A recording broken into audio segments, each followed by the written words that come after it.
Foram encontrados erros contábeis no balanço da Magazine Luiza e isso é extremamente grave, porque o balanço de uma companhia é como se fosse uma fotografia. Então imagina que o fotógrafo tá com uma lente quebrada, a imagem vai sair distorcida. Ou então depois o fotógrafo foi lá no Photoshop, deu uma mexidinha ali, e aí a gente percebe que o que a gente está vendo não reflete a realidade. Por isso que o balanço de uma companhia é algo sagrado. E quando acontece alguma coisa em relação a isso, nós temos que ficar de olhos bem abertos. Então o que acabou acontecendo foi que houve uma denúncia anônima em março desse ano e iniciou-se uma investigação. E a Magazine Luiza trouxe agora na apresentação do resultado do terceiro trimestre a conclusão sobre ela. Então vamos dar uma olhada aqui no balanço dela juntos. Então a gente já vê aqui na tela a Magalu aqui com um sorrisão no rosto. E algo que eu já quero que vocês tenham atenção é pegar a malícia de como que as companhias acabam apresentando os seus resultados, tá? Então perceba, a primeira coisa que eles colocam: as vendas totais foram de 14,8 bilhões no terceiro trimestre, com um crescimento médio de 21% nos últimos 4 anos. Então, ó, pega a malícia aqui. Nos últimos 4 anos, por que não nos últimos 2 anos? Ou nos últimos 6 anos e 4 anos? Porque a gente teve um crescimento muito forte do terceiro trimestre de 2019 para o terceiro trimestre de 2020, um crescimento de 81%. E depois a gente tem um crescimento pequeno, de 21 para 22, terceiro trimestre de cada trimestre aqui, né, de cada ano, crescimento de 2%. E de 2022 para 2023, 5%. Porém, eles pegam uma data maior, que teve um excelente resultado, aqui 81% de crescimento, e aí fala um crescimento anual ali de 21%. Então, tenham essa malícia, tá? Outro ponto aqui. Aqui a gente percebe que, ok, as vendas das lojas físicas totalizaram ali 4 bilhões, crescimento de 2%, tudo certo, maravilha. Aqui, mais uma vez, né, nos últimos 4 anos, nosso e-commerce cresceu em média 35% ao ano. E mais uma vez, a gente percebe que lá do terceiro trimestre de 2019 para o terceiro trimestre de 2020, cresceu pra cacete, 148%. 2020 2021 cresceu bem também, 22%. Só que de 21 para 22 e 22 para 23, crescimento de 3% e 6%. Só que eles pegam os últimos 4 anos para trazer um número bonitão aqui, ó, grandão, 35% ao ano. Mas basicamente, o que você quer saber em relação ao que acabou acontecendo? Porque o que fica na mente do investidor é: ok, e esse balanço aí, esses resultados, são confiáveis, esses números ou não? O que a gente tem é que o CEO da Magazine Luiza coloca a mão no fogo, falaram que eles revisaram todo o balanço por diversas vezes e coloca a mão no fogo que o que está aqui é o que representa a realidade. Porém, os investidores ficam com uma pulga atrás da orelha, né? E a gente percebe que agora, em relação à conclusão da apuração da denúncia anônima. Então, Magazine Luiza traz aqui o comunicado falando o seguinte: a apuração conduzida pelo Comitê de Auditoria, Riscos e Compliance, tal, concluiu pela improcedência de denúncia anônima.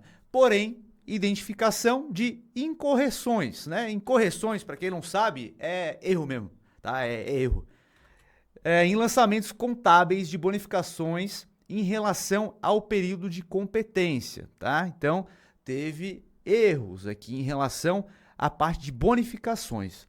Porém, não teve efeito caixa, tá? Então, não mexe no caixa da companhia ali. Então, o que eles acabaram trazendo aqui é a reapresentação dos lançamentos contábeis, resultando um reajuste acumulado líquido de impostos de 830 milhões no patrimônio líquido em 30 de junho de 23, tá? E aí eles falam o seguinte, né? Não houve alteração do fluxo de caixa operacional, bem como nos saldos de caixa e dívida em todos os períodos. Então, em relação ao fator que poderia impactar diretamente os números da empresa ali, como acabou acontecendo com Americanas, que de fato a empresa estava com uma dívida de 40 bilhões ali, né? Então houve uma fraude escancarada lá Aqui nós não temos isso, por enquanto nós não temos isso, né, nessa apresentação, e aí eu quero saber a tua opinião. Você acha que é só isso daqui mesmo ou vai aparecer mais coisas ainda em relação a alguma eventual fraude que possa ter no balanço da Magazine Luiza, tá? Comenta aqui, quero saber a tua opinião. É só isso que tem ou vai ter mais coisa aí e a gente precisa se preocupar? Comenta aí a tua opinião, tá? E agora, eu quero te trazer a ideia de por que eu nunca investi em Magazine Luiza e nunca recomendei também a compra de Magazine Luiza ou empresas como Via Varejo, que agora virou Bahia, né? Casas Bahia, Americanas também.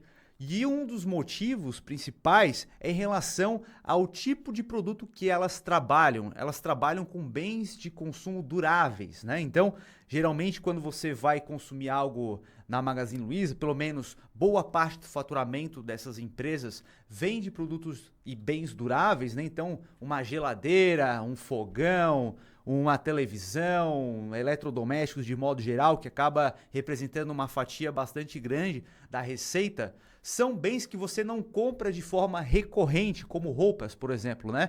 No setor de varejo nós temos bens cíclicos e bens duráveis, né? Então, nos ciclos ali nós temos roupas, tudo mais, onde a gente tem uma troca constante. Agora, uma TV a gente não troca todo ano, a cada 6 meses, a gente vai trocar a cada 3, a cada 5 ou muito mais, né? Então, o que acaba acontecendo é que, além disso, né, de os produtos não serem recorrentes, esses produtos não têm um diferencial competitivo. Então, todas as empresas desse setor vendem os mesmos produtos. Então, uma televisão tem da Panasonic, tem da Samsung, tem da Sony, em todas as concorrentes. Não tem um diferencial competitivo entre elas. Isso acaba fazendo com que elas invistam muito em marketing e também briguem por preço. E isso faz com que ela tenha mais uma desvantagem, que é em relação às suas margens. As margens dessas companhias são extremamente baixas, então o lucro delas, a margem líquida, né, o que é o quanto que sobra para ela no final do dia, é muito baixa, na casa de 1%, 3%, ou seja, qualquer problema que ela venha a ter, e essas empresas têm problemas de forma cíclica porque elas dependem muito da taxa de juros. Então, é mais um fator, ela não tem uma dinâmica própria, onde ela, de forma independente, ela consegue crescer independentemente do cenário, conforme aconteceu com a VEG. Todo mundo em lockdown e a VEG explodindo em resultado, crescendo cada vez mais. Isso acaba não acontecendo, porque ela é muito dependente da taxa de juros. Quando a taxa de juros sobe, o crédito ao consumidor fica mais escasso, fica mais difícil, e isso acaba impactando na demanda pelos produtos vendidos pela Magazine Luiza. Além disso, caso a companhia tenha um endividamento um pouco mais elevado, parte dessa dívida geralmente é atrelada à taxa de juros, e com uma taxa de juros mais alta, ela vai ter que pagar mais juros. Então, acaba impactando em duas formas, na parte da lucratividade dela e na parte da despesa dela com juros, né? Então, são dois pontos que acaba gerando uma desvantagem para essas companhias. E aí você até viu lá a Magalu no auge ali da alta taxa de juros falando para você ir rapidamente fazer um carnezinho gostoso. Vai ser no carnê. Lembra aquele carnezinho gostoso? Em prestações que você pode pagar e a gente ainda vai dar um descontinho no juro, tá bom? A gente aguarda vocês. Vá o mais rápido possível numa nossa loja, por favor. Vou até botar o vídeo aqui para tu dar uma olhadinha aí, porque, pelo amor de Deus, né, cara? E aí a gente percebe tudo isso. Então, como que a gente pode fazer para mitigar esse risco de investir numa empresa ruim? A primeira forma é entrando dividendos Pro, tá? Então o link tá na descrição, você sabe muito bem que a gente tá com promoção de Black Friday, 80% de desconto para que tu possa receber as nossas recomendações, então você já sabe, eu e a minha equipe a gente faz análise do mercado para identificar as melhores oportunidades para você investir. Então, por vezes é difícil você fazer análise de toda uma empresa ali para decidir se vai investir ou não. A gente faz isso para ti, traz de forma mastigada e acompanha esses ativos ao longo do tempo para que você possa investir com tranquilidade. E entrando até sexta-feira, você vai ter acesso a mais 4 bônus, tá? Então, dá uma olhada no link da descrição e entenda como que funciona. Qualquer dúvida, entre em contato lá com a nossa equipe que eles vão tirar a tua dúvida, tá? E a outra forma é em relação a evitar analisar gráfico, porque eu sei que várias pessoas fazem esse tipo de análise. Elas vão lá no gráfico da companhia e simplesmente olham o patamar que a empresa estava anteriormente, teve uma queda, vou comprar e aí em algum momento a ação vai voltar. Então, o que a galera acaba fazendo é exatamente isso daqui. Dá uma olhada aqui. Vamos lá no site TradingView e a gente vai colocar aqui a Magazine Luiza para a gente ver junto, tá? O que muita gente fez, cara. Muita gente mesmo. Inclusive, me fala aí se você fez isso aí, porque provavelmente tem alguém aqui que fez isso daqui, tá? Fala a verdade aí, cara. Jesus tá vendo aí se tu tá mentindo, tá? E aí o que acaba acontecendo? Magazine Luiza foi isso daqui, ó. Ela teve um crescimento exponencial, absurdo, porque a Magazine Luiza, para quem não sabe, ela dava prejuízo, tá? Então, o que acaba acontecendo com uma empresa dar prejuízo é que quando ela passa a ser lucrativa, ela chama atenção, né? Então, pô, ela teve um turnaround, ela deu a volta por cima. Então, aqui em 2015, ela estava dando prejuízo. E ela foi uma das pioneiras ali em começar com marketplace, a anunciar online. Ela começou a crescer muito com isso, né? Então, 2016, ela já começou a ter uma lucratividade e começou a crescer muito, né? 2017 já teve um lucro de 391 milhões, 2018, 599, 2019, 923, quase 1 bilhão. Então, aqui de 2015 a 2019, ela foi de uma empresa que dava prejuízo para lucrar quase 1 bilhão. E aí todo mundo ficou animado pra caramba e a gente viu as ações dela subirem demais, né? Então, se a gente pega ali de 2015, olha só, de 2015, quem investiu lá em 2015, mas quem seria o maluco de investir nela em 2015, né? Até 2019, teve uma valorização de 7.029%. Me fala aí, é uma boa valorização ou não é? E aí o que acaba acontecendo é que o cara tá lá, tá vendo essa valorização, pô, não vou ficar de fora, né? E aí você vai comprando e vai comprando. Só que em algum momento a gente percebe que as pessoas estão de forma irracional fazendo as compras. Por quê? O que acaba acontecendo é que essa valorização precisa estar ancorada em algo. E geralmente a gente ancora a nossa expectativa em relação ao crescimento do lucro. Então existe um indicador chamado PL, que é preço pelo lucro. Quanto se paga hoje pelo lucro que a empresa apresenta. Então, quanto maior esse indicador, acredita-se que a empresa vai apresentar um lucro maior no futuro. Porém, se esse PL fica muito esticado, talvez esse lucro nunca chegue. Então, por exemplo, se a gente dá uma olhada aqui no PL da Magazine Luiza, a gente percebe que lá em 2013, 2014, era na casa de 11,98, 10,54, né? 2015 teve um prejuízo, então acaba distorcendo. E 2016 ela começou a apresentar resultados melhores. Então já subiu, a galera já colocou uma expectativa que ela vai começar a apresentar cada vez resultados melhores. Então isso acaba gerando um PL maior. E aí quando chega lá na frente e aquele resultado é atingido, a conta, né, se o preço da ação não subir, o PL vai cair. E aí vai ficar próximo do seu preço justo. Só que, se apresenta um resultado maior e o preço da ação sobe ainda mais, o PL vai ficar ainda mais esticado. Então, para que aquele PL caia de novo, é necessário que a ação continue no mesmo patamar e o resultado suba. E aí vai ficar perto de um PL justo. Só que as pessoas acham que a empresa vai continuar crescendo para todo sempre a uma taxa extremamente elevada. E foi justamente isso que acabou acontecendo. A gente percebe o PL esticando cada vez mais, e 2020 foi o auge, né? Chegou com um PL de 412 vezes, ou seja, 412 vezes o lucro daquela época. Ou seja, pô, o mercado está precificando que a empresa vai virar a Amazon.